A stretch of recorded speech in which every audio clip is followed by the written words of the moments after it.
Yeah, can you hear me? Now it's better. Now it's clear. Yeah. Now we can hear you. Yeah. So that is how it happened. Usually there was a process of Swami selecting people to sing in.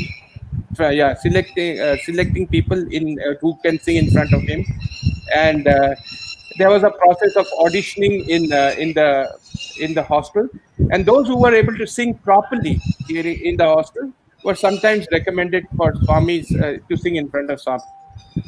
That's how it started. So there was some sort of a formal this thing, but then no, these were all bhajans only. And then when we then going into solo singing and then orchestration, I think that was a different journey altogether. And maybe Sonam, you can tell, or Rupak, you can tell about how we went into giving programs. Yeah. As you all continue, let me throw a question for our audience. We have a large number of audience listening to us from around the world. I will ask a question and people are free to answer it through the chat.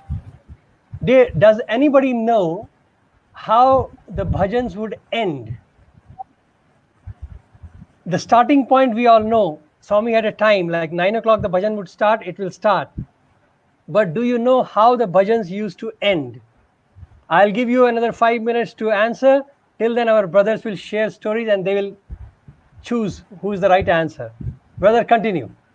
As Brother Hirok said, in my case, though I used to sing bhajans, Swami never gave me the chance to sing in programs like solo songs. So I joined as talam player first. Then I started playing tanburam. Then during Ramkatha, I used to play this horse bit with the coconut shell. So that's how I was a part of the music group. Group. Later, Swami started. He asked me to sing Ramkatha and also. Tanpura also. Later, I became the part of the music group, not the bhajan group, music group.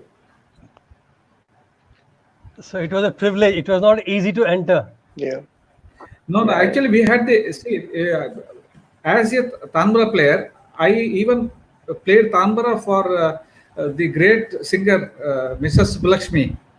Then TMS Soundararajan. Nice. Swami used to give chance. We wanted some chances to be near Swami, and by hook or crook, we used to take some chance. It's all right if it is talam. It's all right if it is tantra, or if it is all right with coconut shell, if you can have whatever it is, or chorus, anything. That's nice. Sonam Bhaiya, I know every one of you had the song privilege that Swami had attached each one of you with a particular song, or at least 1 or 2 songs. Each one of you had that privilege that when Swami would look at you, he would expect you to sing that song. And out of personal, I would say professional courtesy, you all did not sing each other's song that way, that particular song. So can you share us one such song for you? Yeah, I would like to just take this back a little bit to that jhula thing which I was telling you about. So there is a sequel to that jhula thing, that jhula promise which Swami had told me. Why I'm telling you this is, so that I can at least make a presentation of, make you feel, the undercurrent, the spiritual undercurrent of the whole thing, the bhava aspect of the whole thing, how Swami was building it up in each one of us. So when the jhula thing happened and Ramkatha happened, I didn't get my chance to sing the jhula song. And then I had no opportunity to ask Swami also again. So on the next occasion, when Swami asked us to prepare for the Sai Katha now, for Swami's birthday. And Sai Katha was like Ram Katha, another very massive preparation. And then the first day of the interview that we had with Bhagwan, in preparation for the Ram Sai Katha, I asked Swami, what about me? I had the audacity to ask Swami, what about me singing? Swami said, what song? So I said, Swami, you said Jhula, I can sing. Then Swami said, you didn't sing? So I said, I haven't. Swami, nahi gaya, Swami. Then Swami said, Then all of a sudden he asked me one question. Kabhi dil ka jhula dekha hai? Have you ever seen the swing of your heart? Ever? Then he said, have you ever tried to swing that swing? Then he said, you establish me on that jhula of your heart and sing. Your jhula program is on. Every time, 24 hours you can sing, you can do jhula program. And that was a very big initiation. Why I'm trying to tell you this is, it, somehow expresses the feel of the bhava aspect, the bhava of that Swami was imbuing in each one of us, and asking each one of us again, if assigning a special bhajan to each person, as though someone could be an expert on a bhajan. Once I remember Swami telling us, don't try to expertise yourself on a single bhajan.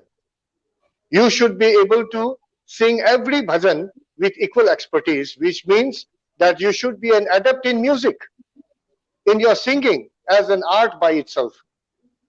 It's not enough that you sing one song properly and then you spoil the next song. So that was the crux of the training, in assigning a song to each one, like Hirok or Rupak singing Sumar Manwa or Chadariya Jhineri Jhini. Swami would ask him umpteen times to sing that song. So in my case, it used to be once in a while when Rupak Sharma was not singing Allah. You remember Rupak? Rupak Sharma, yeah. you remember? Swami one day asked us, MS Subbalakshmi Garu had come. And then Swami called both of us and said, MS has come. Both of you go and practice and come. You should sing, and we should show her that we can also sing. Swami said this. We should show her that we can also sing. So we went to the hostel, and Rupak Sharma already had Allahu Akbar, Ram Hare Hari Naam Bolo. Swami had asked me, Tum wo dusra Dilli wala gana. Now I didn't know which was the Dilli wala, because there were so many songs from Ranjan Jain ji from Delhi or Nagraj ji from Delhi, teaching us so many songs. So I didn't know which one. So I thought that since the whole theme was Allah, so maybe Allah tum ho, Ishwar tum ho, tumi ho Ram Rahim. So we both went to the hostel with a sense of purpose, and then we practiced the same song which we had sung a million times. And then we went back to the bungalow. And then once we sat for bhajan, Swami sat there and very nonchalantly, Swami looked at us and said, shuru karo. And then you should have seen that type of, boastfulness like a doting parent. My child will deliver it. My boy will do it, And then he sang Ram Hari Hari Naam Bolo, Allahu Akbar. I went to the crescendo, and every time Swami used to point out with his finger as a spiraling up, it should go high and then go into oblivion, Aisa high jana chahiye. So he sang Allahu Akbar. Can we have a flavor of it? Can we have a flavor of it, Bhaiya? Yeah, Rupak can sing. Rupak should sing Allahu Akbar. Both of you. Okay, I think that will be very. I'll see, because nowadays I can't sing that high.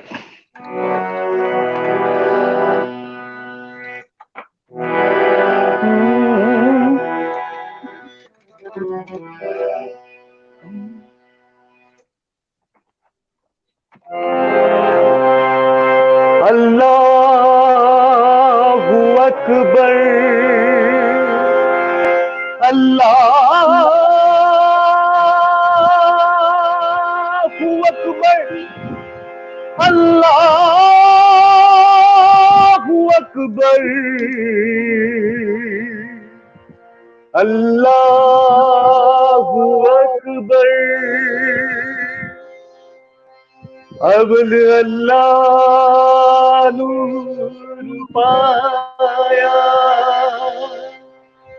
कुदरत के सब बंदे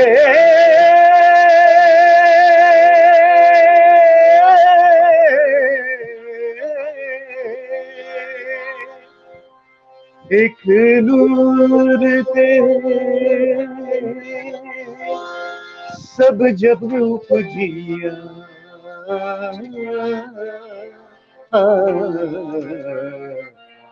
कौन भले को दे,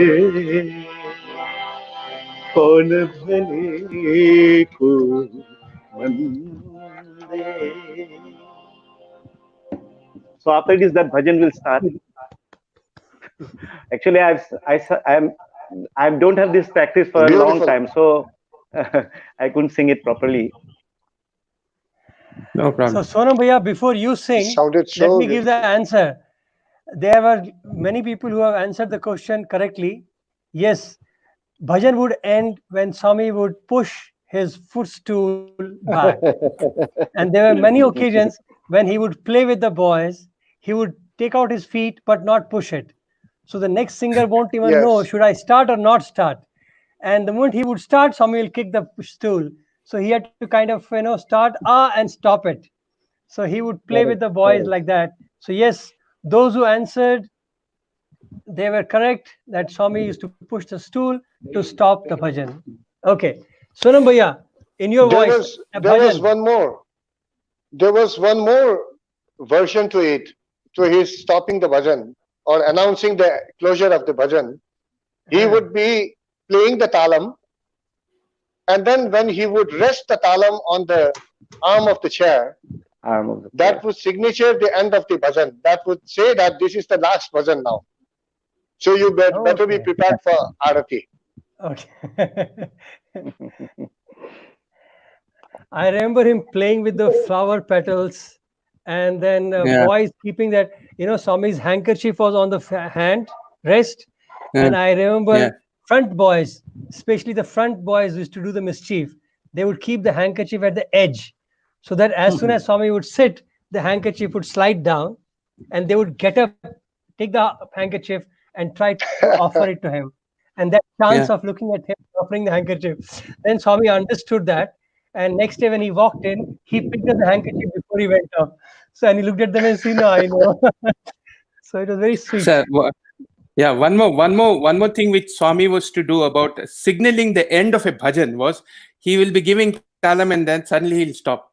Okay, that was a lesson for the singer who was singing. Maybe there must be a lesson for him, and then the bhajan will stop. Yeah, something is wrong with the bhajan. So there were many times when carry on.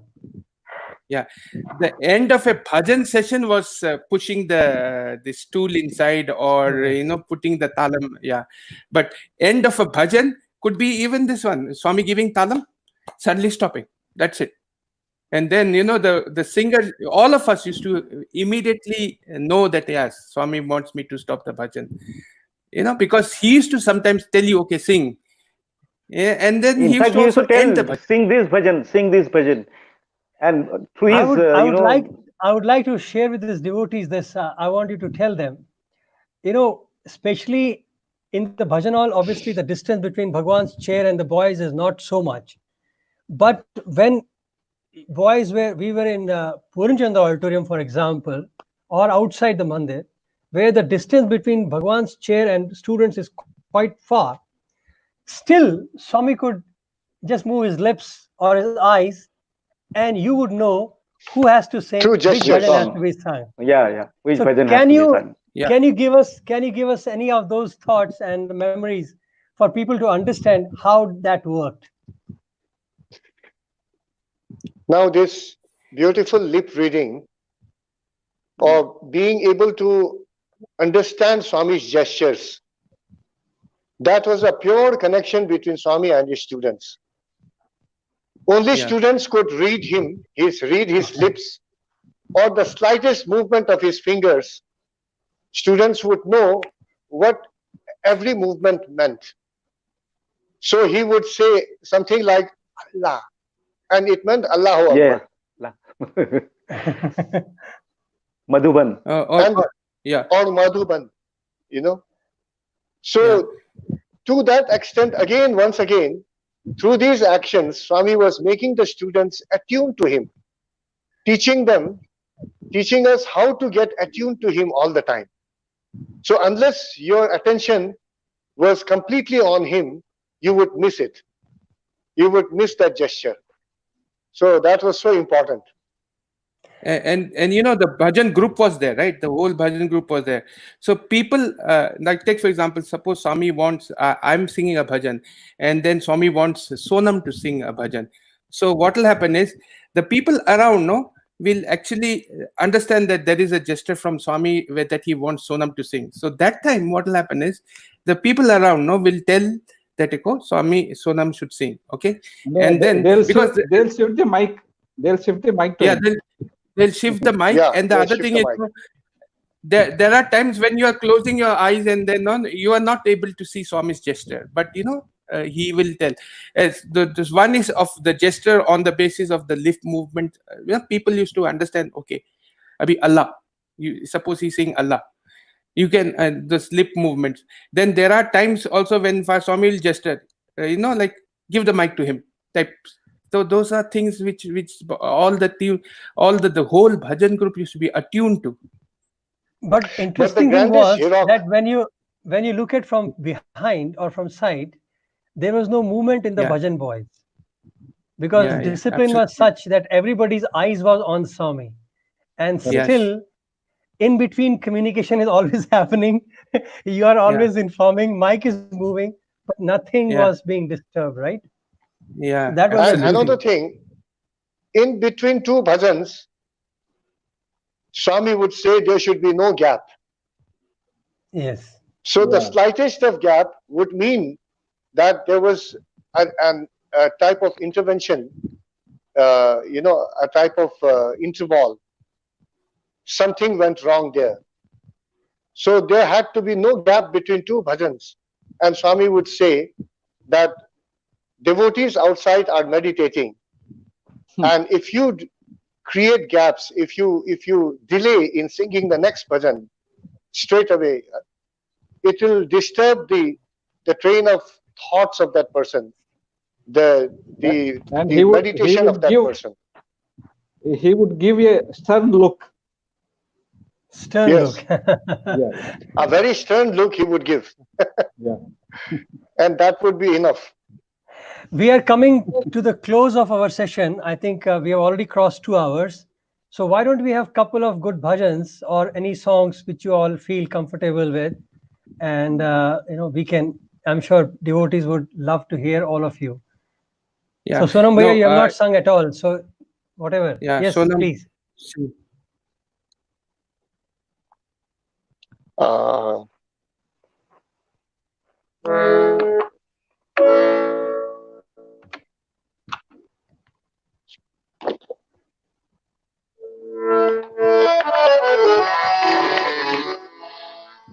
Should we have this as a bhajan so that we all follow? As long as delay is not there, you can. Or either you sing one line, they can join in. You all feel free to join if your voice is fine. Ya Devi Sarvabhuteshu Matriyupena Samsthita Namastashay Namastashay Namastashay Namo Namaha Prema Pradayini Durgati Nashini Prema-pradayini Durgati Nashini.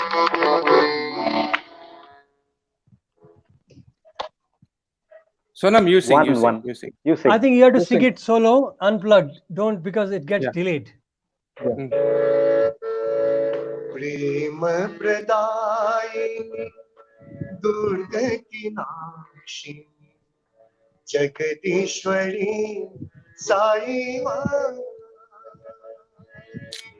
प्रेम प्रदायिनी दुर्गति नाशिनी जगदीश्वरी साई मां जय मां प्यारी मां साई मां जय मां प्यारी मां साई मां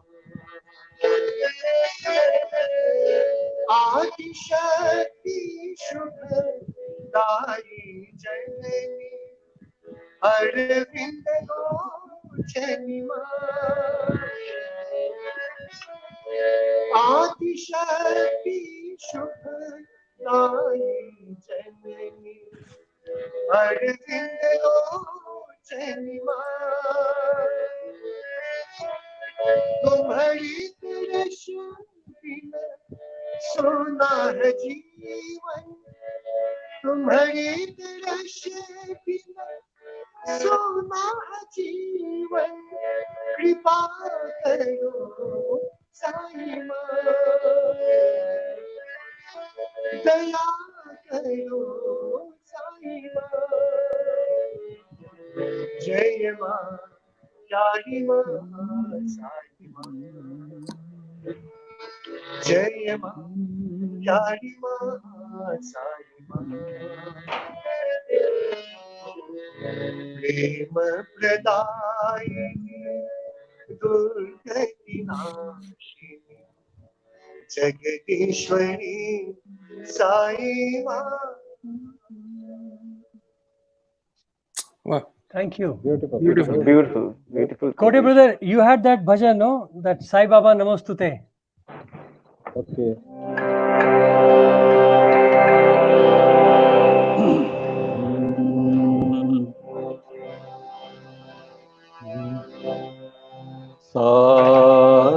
Sai Rama Namostute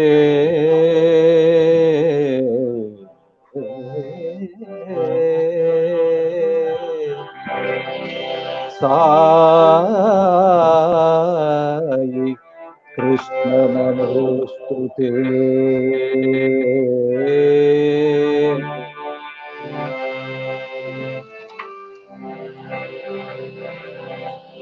Shiradi Sai Namostute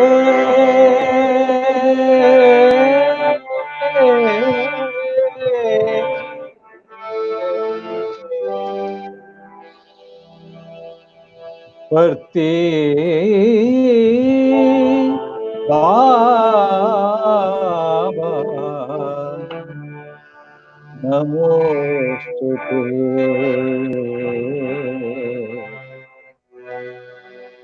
Parti Baba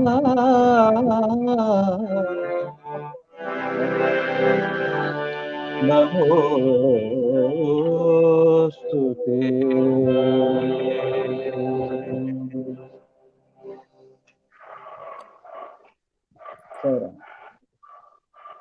beautiful Hirok Bhaiya, beautiful you had that Sai Ma. Yeah. Can you-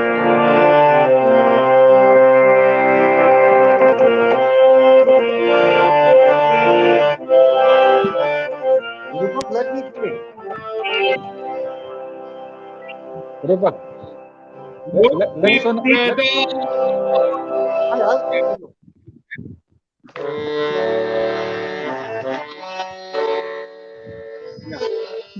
Mukti Pradhan Pradaini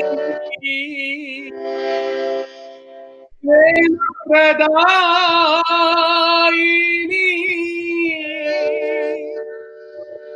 Shanti Pradaini Ma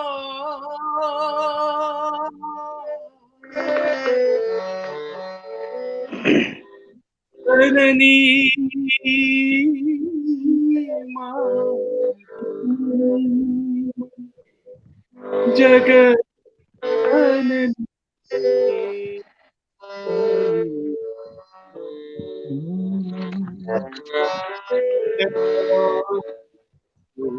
Sai ma.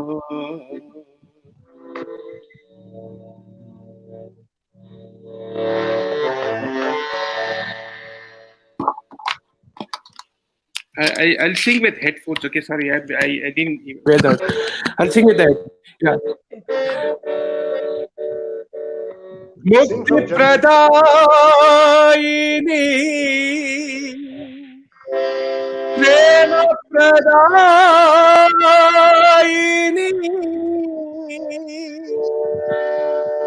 Shanti Pradayini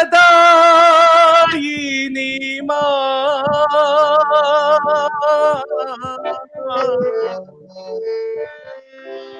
Janani Ma Janani Jagat Janani Sai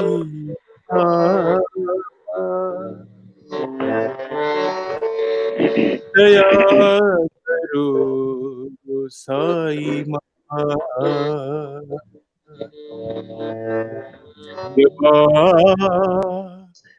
Jaya Ma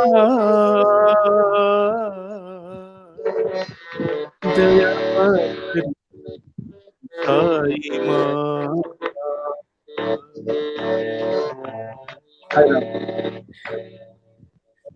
Beautiful. This was one of the songs which used to always connect us with Swami. And there were times when this song was sung, Swami used to be so. It had an emotional connection. Usually when you sing a bhajan, you immediately, because Swami inspires you, and then you get emotionally connected to Swami. And then Swami used to, when you feel that that bhava coming out from the singer, he used to go out and talk with people and tell that Swami, chudu, ma pillalu partnaru. Ante, in English, basically it means that he'll go and tell others. See, that proud, like a proud parent, he'll go and tell others that chudu, ma pillalu partnaru, my boys are singing. So this was one of the songs which Swami used to, very, very emotionally react to. And this was one of the songs which I used to sing. Yeah, thanks, Abhi. Now, since so many years have rolled by, and we have gone into our next phase of our life. In fact, now we are crossing that phase too. Looking back, what do you think is the greatest transformation in each one of you happened, and any message that you would like, that you have felt and experienced and imbibed, that you would like to share with everybody? So one by one, you can say.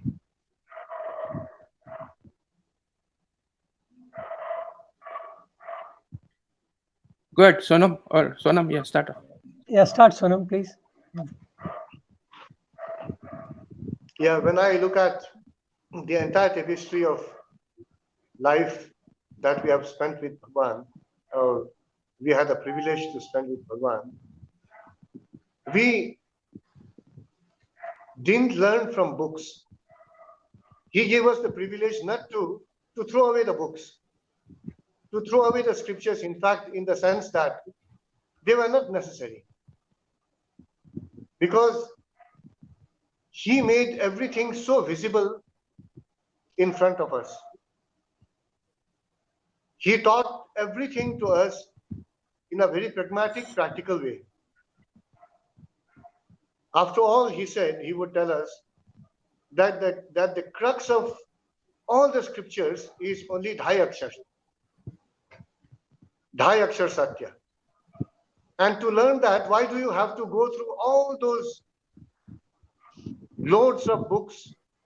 Why do you have to read all those commentaries? Because the purpose in life is not to become a pandit. The purpose in life is to become a devotee and ultimately supplicate yourself to the extent that you don't exist as an individual anymore. you become one with the totality. So in retrospect, when I look at it, life is all about that. We have learned that in life, that the connection is not between somebody named Sunam Yamso and Bhagwan Sri Sathya Sai Baba, not two entities, but it's the connection between I and Sai, the connection between you and Bhagwan, when there is only one and not two. To get that Advaita Anubhuti must have been so difficult through books, through scriptures, through dogmas and doctrines. But with Bhagwan, it became so simple. At least in our understanding, that has become so simple. So that is the message that I would like to, that is Bhagwan's message I would like to share with everyone. That, ultimately everything comes to naught. And what remains is you, your pristine self. And unless we understand that, and that we have understood in the idiom of music, in the idiom of bhajan, and the next generations are taking off from where we had stopped. They are taking off. They are also understanding the same thing. They are also going through the same grind, and ultimately they have to come to the same truth. Thank you.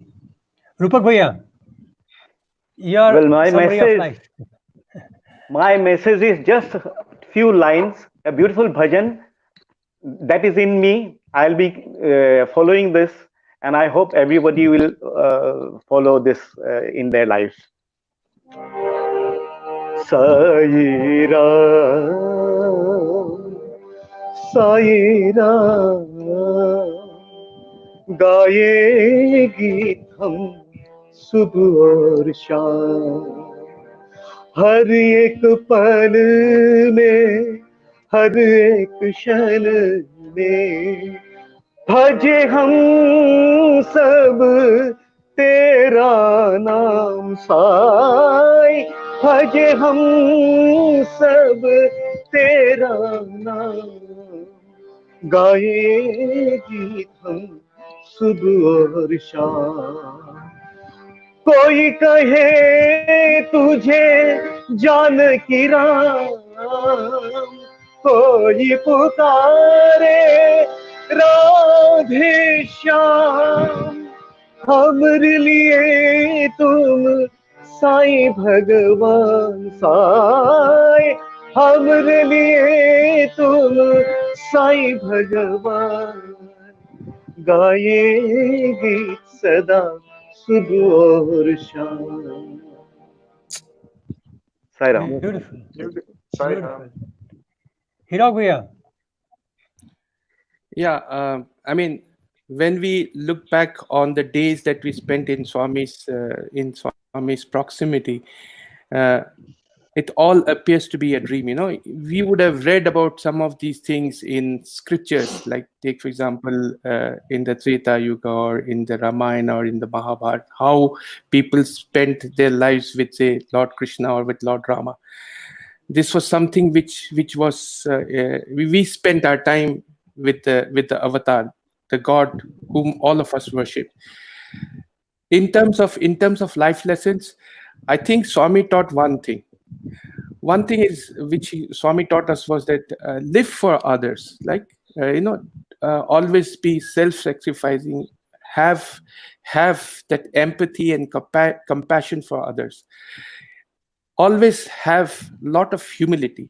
So the like Swami used to always emphasize that be like the flute, and let God play through the flute. Always have humility, and in that process try to eliminate your ego. Of course, these are all very, very big these things, big tasks which are enjoying us. But what we saw with Swami was that he was always very humble. There are times when Swami used to go and ask a devotee, a guest who has come, "Vibhuti chahiye?" He used to ask like that. So much of humility he had. And then the third thing was, of course, always give your time for the welfare of humanity. Like, take for example what he has done in his life. And then the gift of music which was given by him was something which all of us cherish. And this gift was completely his. He gave it to us by birth. He nurtured it, and then let it echo in others' mind. The fact that when we sing bhajans, if it goes and touches people's hearts and make them Godward, that's the biggest gift that this bhajan singing should have that's the biggest gift that will be given to us. Because I think that's what Swami wanted, because he wanted everybody to understand Namasmara. And of course, it is always a very, very emotional moment for us to really reminisce, remember the beautiful days that we spent with Swami. I mean, how can we describe that privilege? How can we describe that blessing? It is a blessing which cannot be described and is beyond words. Sai Ram, thank you.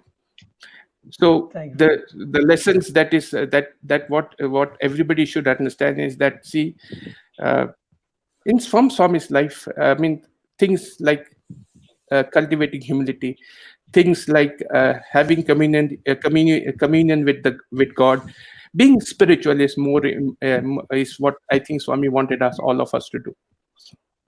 Thanks, Kote. Would you like to punch it with a one-line song of your favorite song with Bhagwan? Hirok. Yeah, no, one song which I used to sing in front of Swami is this. कभी न बिसरूं राम को, चाहे दुनिया बिसरी जाए, दुनिया बिसरी जाए, सब अर्पण उस नाम को, भव सागर पार लगाए, दुनिया बिसरी जाए. Awesome. Thank you. Very nice. Very nice. Please. Saira, when all of us were so near to him, he has taught us so many things that will become part of our life. When you look back at him, he is everything to us. Actually, he is a role model to humanity. When we were near to him, sometimes, maybe because of Maya, we could not understand him more. But as we are far physically, we understand more and more what he has taught us, especially the life that we have led there, maybe discipline, maybe patience. It all became the part of our life, the rule of the bell, the hostel life. The moment a bell rings at 5 o'clock, it means that you have to get up. The moment a bell rings at 5:20, it means that you have to go for Suprabhatam, whether it's for darshan or college. So it is the rule of the bell, and we are all part of that discipline today. And the faith, he says faith can move mountains. The faith is so strong in us now that we are like this. We are leading a life of this kind of life. It is all because of him. Otherwise, I really can't imagine what I would have been. It is because of his fold that we are like this, and we become a role model to others. As he said initially, my life is my message, and towards the end he said, your life should become my message. So it is our responsibility even more to follow him and become a message to the people at large in the world. Sairam. I know. Can I add one note to this? Sure. Just can I add one note? Sure, Bhaiya. You know, everyone knows that time is fleeting. And when we look at ourselves now, and then we are thinking about, in retrospect, about those times with Bhagwan, we know how everything has changed in life, like how physically, our appearance, everything is subject to change and decay. But through all this change, one thing that has never changed, that is our love for Bhagwan, right? Yeah. Our thought about Bhagwan. Yeah. Yes, the yes, immaculate yes. teaching, the tenets of Bhagwan, they have never changed. Swami has never changed for us. And that is what actually I feel that we all need to remember forever, every moment, that we are all being driven towards the changelessness. So that's what I thought I should add. I wanted to add. No, the bond is so much that today we have become almost 40 years young. Yeah. That's true. I would leave you all to think of one more last song which you can jump in, and let me give a final message to all my listeners today. You can think of any song like Sai Baba Tera Naam or whatever, and I like to summarize the whole session with a feeling that when Bhagwan started with us, I feel he was transforming us. He wanted us to learn something good. He wanted us to become a better person. And for that, he showered his life on us. As we move forward, he said, it's not enough if you are good. I haven't called you and given you all the proximity and grace so that you can be happy and good at your home. That is being selfish. So then he raised the bar and expected us that we interact with the world and allow and facilitate others coming closer to God. So that was our next, I would say, next jump in our life. And then when we think about it more, when we, as Kotebra was telling, our life has become his message, that importance, I get scared to hear that sentence, scared because it is such a perfect life he lived. And at what cost? He could not deviate even for a second, even in the far hot summer of Puttaparthi. Nobody has ever seen him open one button also. He was so strict disciplinarian on himself, even though he did not need to be. So he could very well say, my life is a message, but the bar is too high for us. But then I think about it as like, what else we can do to him? And then when he said, I was talking one day to Brother Sonam also, and we discussed this, that ultimately, as Baba said, that we all think about, acting like parents, acting like friends, acting like XYZ. Why can't we think like God? Why can't we dare? Let's take a test and let's take a challenge for ourselves. Can we think like God? Can we be like God? It's not enough to think that, will Swami approve my behavior or action? That is too less. It's like, how will he act? The fearlessness, the joy, the confidence, which on a physical level he depicted for all of us. Imagine that dare to be divine is the next call. That's what comes to my mind, my heart, that maybe let's all pray that this becomes a next jumping pad, next leap, that we all can venture into dare to be divine, dare to think like him. The majesty, the grandeur, the broad mindedness which he has taught us is amazing. the discipline with which he lived his life till the last breath of his physical sojourn, was an example for the whole humanity. I don't think even in any recorded history of humankind, such live example of selflessness, of pure love can ever be explained. I've had the privilege of reading through Bhagavatam and Ramayana, but Bhagwan's life surpasses it. Maybe because we have experienced it, so we feel it more. We get connected to it better. But as you all are saying, he made every statement come alive in front of us.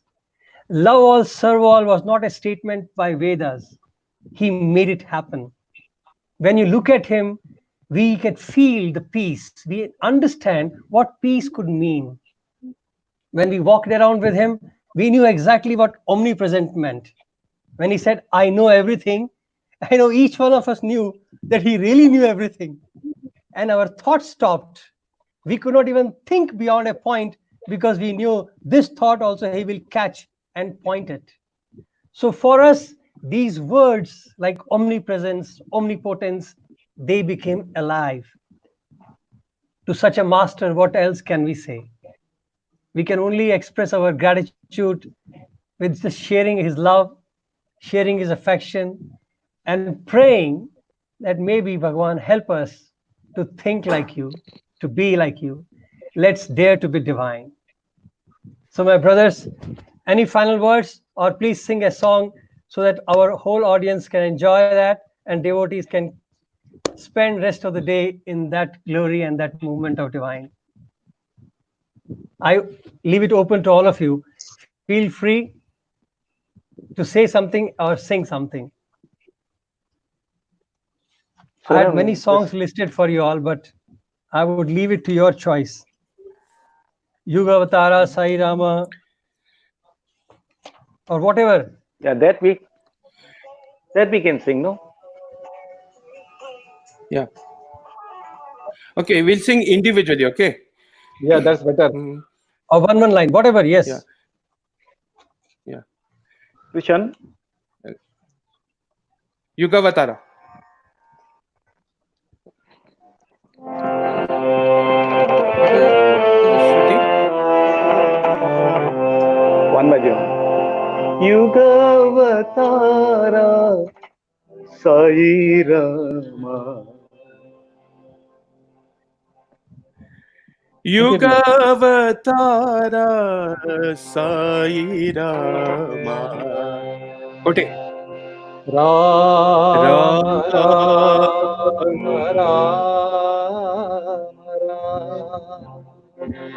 Sai Rama. Sai Ram.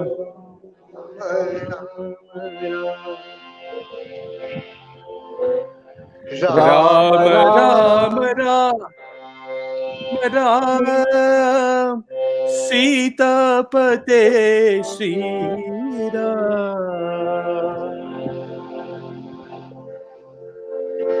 Ram Ram Ram, Sita Shri Ram.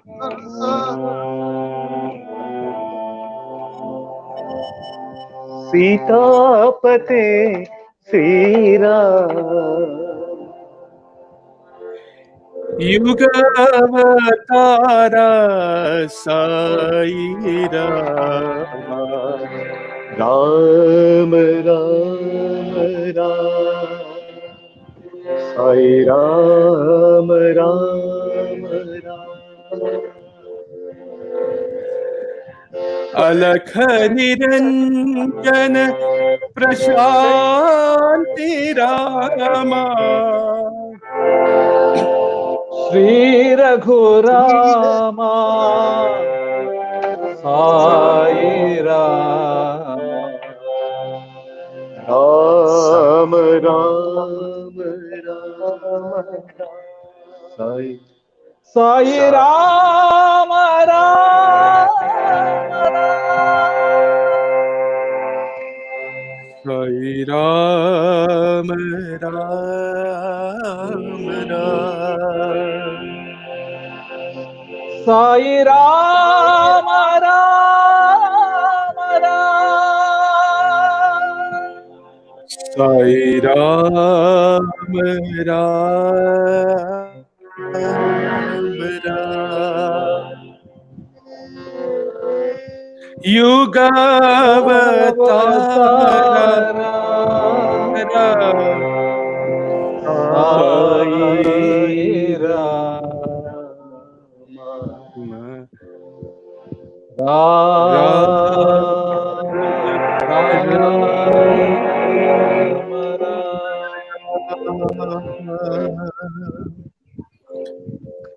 Sai Rama Sai Ram, Sai Ram. Sai Ram, Sai Ram. Thank you so much, brothers, for taking your time out. Let's have three Omkars and Shanti. Sai Ram, Sai Ram. Shanti, Shanti. Shanti. जय बोलो भगवान श्री सत्य साई बाबा जी की Jai. Thank you so much. Thank you, everybody who had come to watch us. Enjoy. Thank you very much. And looking forward to your feedback. Thank you, brothers. Sai Ram. Sai Ram. Sai Ram, Sai Ram. Thank you, thank you.